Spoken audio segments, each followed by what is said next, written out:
अगर election commission 2% लोगों का नाम काट भी दे तो जो 98% लोग हैं वही मिलकर भाजपा को हराएंगे। कोई बचा नहीं सकता है इनको। जिसका नाम काटा है वो आदमी, हम लोग कमजोर थोड़ी ना, वो अपना नाम फिर जुड़वाएगा। हम लोग इलेक्शन कमीशन से डरेंगे थोड़ी, सारा कागज पत्र लेके जाएंगे। जिसका नाम कट गया उसमें रोने से थोड़ी ना होगा। जब तेजस्वी के पास कुछ बोलने के लिए है नहीं तो SIR को मुद्दा बना रहे हैं। अरे भाई, इलेक्शन कमीशन किसी को वोट देने से नहीं रोक सकता है। इलेक्शन कमीशन किसी की नागरिकता तय नहीं कर सकता। ये मैं नहीं कह रहा हूँ, सुप्रीम कोर्ट ने कहा है। नमस्कार, हमारा नाम है समरीन और आपने देखना शुरू कर दिया है लाइव सिटीज। देखिए, बीते दिन ही आपको लाइव सिटीज ने ब्रेकिंग खबर बताई थी और हमने आपको बताया था कि प्रशांत किशोर की तबीयत बिगड़ चुकी है। हमने आपको बताया था कि प्रशांत किशोर की हड्डियों में चोट आई है, फ्रैक्चर हो गया है, जिसके बाद डॉक्टर्स प्रशांत किशोर को रेस्ट करने की, आराम करने की सलाह भी दे रहे थे। देखिए, कहा जा रहा था कि आज का कार्यक्रम स्थगित हो जाएगा, लेकिन इस वक्त की ब्रेकिंग खबर यह है कि प्रशांत किशोर हैं। देखिए, आपने वो भी सुना होगा कि अगर एक बार हमने कमिटमेंट कर ली है तो फिर हम अपने आप की नहीं सुनते हैं, और प्रशांत किशोर भी बिल्कुल ऐसा ही है। उन्होंने कमिटमेंट कर लिया था कि बिहार बदलाव यात्रा तो हम नहीं रोकेंगे। तो बड़ी बात यह है कि प्रशांत किशोर बिहार बदलाव यात्रा पर निकल चुके हैं। हम आपको फिर से बता दें कि डॉक्टर्स लगातार प्रशांत किशोर को सलाह दे रहे थे, साफ साफ कह रहे थे कि आपके हड्डियों में गंभीर चोटें आई हैं, फ्रैक्चर हो गया है। लेकिन प्रशांत किशोर ने किसी की एक नहीं सुनी। बिहार बदलने को एक बार फिर से अपने काफिले के साथ निकल चुके हैं प्रशांत किशोर। और ऐसे में लाइव सिटीज ने भी अभी उनसे एक्सक्लूसिव बातचीत की है, जानने की कोशिश की है कि आखिर जब डॉक्टर्स लगातार उन्हें रेस्ट करने की सलाह दे रहे, जब उनकी हड्डियों में इस तरह से चोटें आई हैं, फ्रैक्चर हो गया है, फिर भी क्यों निकल पड़े हैं बिहार बदलाव यात्रा पर प्रशांत किशोर। तो क्या कुछ कह रहे हैं जनसुराज के सूत्रधार प्रशांत किशोर, सबसे पहले आप उनको सुनिए।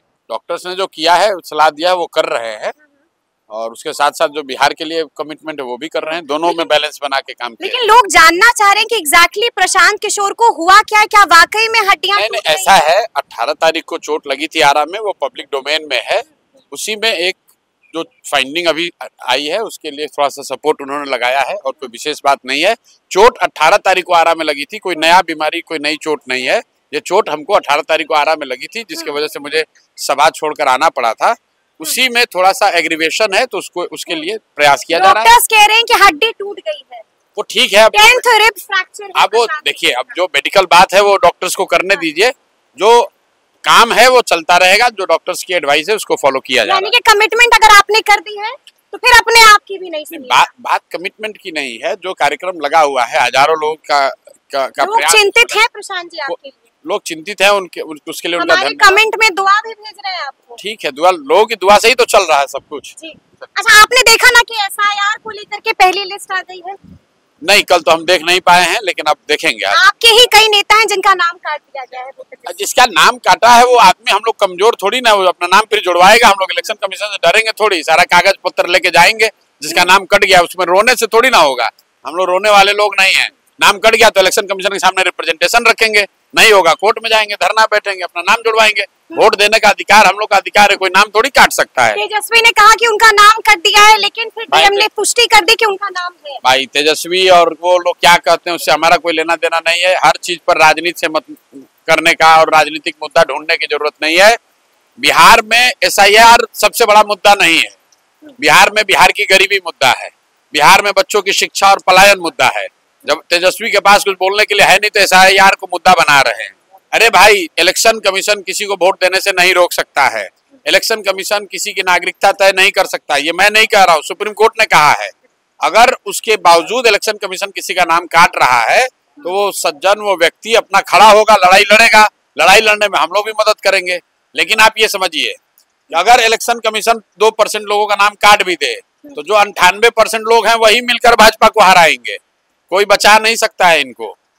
98% आदमी का नाम है ना, 98% आदमी मिलकर हराएगा NDA को। इसमें डरने की क्या बात है? और खुलासे कब आप करने जा रहे हैं? क्योंकि लगातार तमाम नेता आपसे डरे हुए हैं, कोई आपको भाई बता रहा है, कोई आपको महान बता रहा है, कोई कह रहा है कि प्रशांत किशोर। अरे भाई, हमको भाई बताए, दोस्त बताए, हमने पहले कहा हम भाई भतीजावाद नहीं करते हैं। भाई बोलिएगा तब भी नहीं छोड़ेंगे, दोस्त बोलिएगा तब भी नहीं छोड़ेंगे। इसलिए नहीं कि हमारा कोई व्यक्तिगत लड़ाई है। लड़ाई ये है कि जिन लोगों ने बिहार को लूटा है उनको छोड़ा नहीं जाएगा, वो चाहे नेता हो, अफसर हो, ठेकेदार हो। कुछ लोग अभी मारे पकड़े जाएंगे, कुछ लोग जब व्यवस्था बदलेगी नवंबर के बाद तो उनको दौड़ाकर पकड़ा जाएगा। जिन्होंने भी बिहार को लूटा है उनकी नींद अभी से हराम होनी चाहिए। उनको पता होना चाहिए कि आने वाले समय उनके लिए दुर्दिन आने वाला है।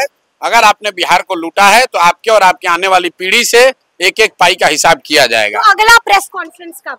प्रेस कॉन्फ्रेंस कल या परसों होगा। टारगेट पर कौन? टारगेट का नाम पहले बताए हुए हैं भाई। दिलीप जायसवाल बेचारे अभी मूर्छा से उठे नहीं है, उठ जाएंगे तो हमको बता दीजिएगा कि भैया उन्होंने जवाब दे दिया। अब बच गए सम्राट चौधरी और मंगल पांडे। लाइन में तो यही लोग हैं। जैसे पहले महाभारत की लड़ाई हुआ तो उसमें मालूम है कि भीष्म पितामह अगर मूर्छित हो जाएंगे तो उसके बाद द्रोणाचार्य के नेतृत्व में लड़ा जाएगा। तभी मूर्छित है दिलीप जायसवाल। इसके बाद अब सेकंड लाइन में दो लोग हैं, सम्राट चौधरी और मंगल पांडे।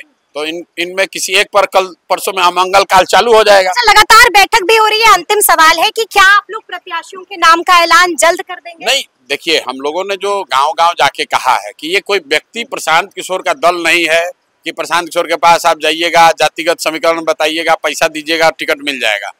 हम लोगों ने कहा है जिसको क्षेत्र की जनता कहेगी। तो कुल 11 अलग अलग तरीके से इस बात का मूल्यांकन किया जा रहा है। उसमें एक मूल्यांकन जो सबसे महत्वपूर्ण है वो संगठन का मूल्यांकन है।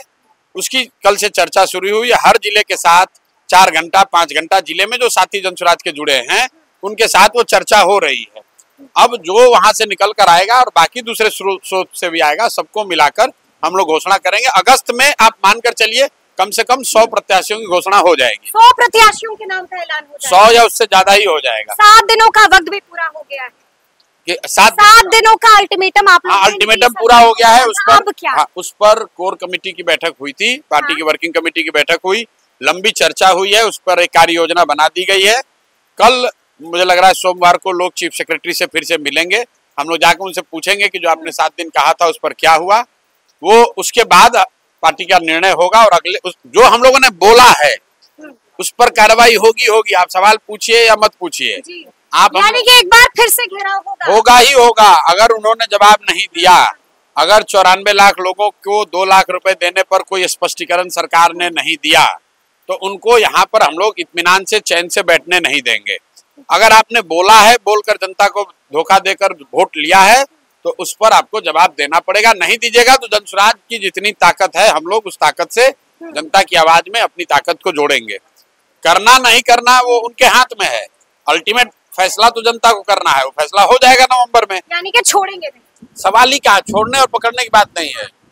जो विश्वास लोगों का है जनसुराज पर, कम से कम कि भाई चाहे हमारा 5 ही समर्थक हो, वो ये जानता है कि अगर प्रशांत किशोर ने जनसुराज ने कोई बात कही है तो हम लोग उसको करेंगे। तो सुना आपने क्या कुछ कहा है। प्रशांत किशोर ने बड़ी बात कह दी है, साफ साफ कह दिया है कि हम नहीं रुकेंगे। बता दिया है कि आखिर प्रशांत किशोर की तबीयत अब कैसी है। देखिए, लगातार लोग चिंतित थे, जानना चाह रहे थे कि प्रशांत किशोर अब कैसे हैं और इस कैसे का जवाब प्रशांत किशोर ने खुद स्वयं आकर के दे दिया है। वोटर लिस्ट को लेकर के भी प्रशांत किशोर ने बड़ी बात कह दी है और आगे आगे क्या कुछ करेंगे प्रशांत किशोर इसका भी जिक्र कर दिया है। तो अब देखना होगा कि आगे आगे क्या कुछ होता है। तो फिर ये पूरी बातचीत, पूरी वीडियो आपको कैसी लगी है कमेंट करके हमें जरूर बताइएगा। तो ऐसे तमाम अपडेट्स के लिए बिल्कुल ऐसे ही हमारे साथ बने रहिएगा और देखते रहिएगा लाइव सिटीज। बहुत शुक्रिया।